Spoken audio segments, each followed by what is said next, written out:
এক ব্যক্তি মৃত্যুশয্যায়, সে অবস্থায় তিনি তার ঘনিষ্ঠ 3 বন্ধু, যারা কিনা সর্বদা তার সঙ্গেই থাকত, তাদের তিনি স্মরণ করলেন। স্মরণ করা মাত্রই সেই 3 বন্ধু তার সামনে এসে উপস্থিত হলো। তিনি তখন প্রথম বন্ধুকে বললেন, বন্ধু, তুমি সবসময় আমার সঙ্গে থাকতে, আমার ভালো কাজ খারাপ কাজ সবসময় থাকতে, তুমি কি মৃত্যুর পরও আমার সঙ্গে থাকবে? আমার সঙ্গে তুমি যাবে? সে বন্ধু বললে, না বন্ধু, সেটা হয় না, মৃত্যু পর্যন্তই তোমার সঙ্গে থাকতে পারি, মৃত্যুর পরে কোনো মতেই আমার পক্ষে যাওয়া সম্ভব নয়। তখন তিনি একটু ক্ষুণ্ণ হলেন। তখন তিনি দ্বিতীয় বন্ধুকে বললেন, বন্ধু, তুমি তো আমার সর্বদা সঙ্গে সঙ্গেই থাকতে, তুমি কি আমার সঙ্গে যাবে মৃত্যুর পরে? দ্বিতীয় বন্ধু বললেন, আমায় তুমি ক্ষমা করো বন্ধু, মৃত্যু পর্যন্ত তোমার সঙ্গে থাকতে পারি, কিন্তু মৃত্যুর পরে সেটা আমার পক্ষে সম্ভব নয়।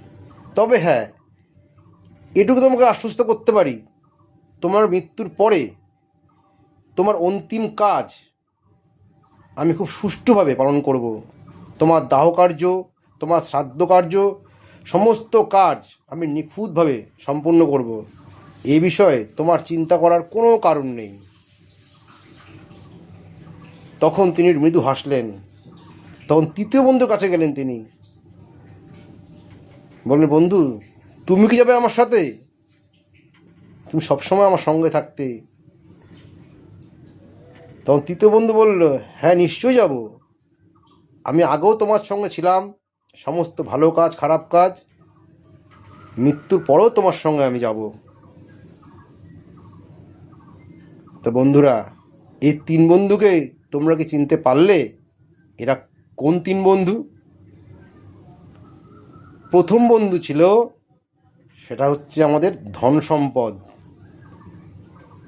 আমাদের ধন সম্পদ যাই থাক, সেটা কিন্তু আমাদের মৃত্যু পর্যন্তই, সেটা নিয়ে কিন্তু আমরা কোনো দিনই যেতে পারবো না, বা সেও আমার সঙ্গে যাবে না। দ্বিতীয় বন্ধু ছিল আমাদের পরিবার। সে কিন্তু আমার মৃত্যু পর্যন্তই, আমার মৃত্যুর পরেই তারাই কিন্তু আমার দাহ কার্য করবে, শ্রাদ্ধ কার্য করবে, কিন্তু মৃত্যুর পরে আমার সঙ্গে কেউ যাবে না। তৃতীয় বন্ধু, সে হচ্ছে আমাদের কর্ম।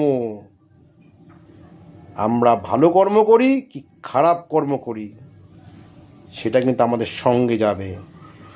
ভালো কর্ম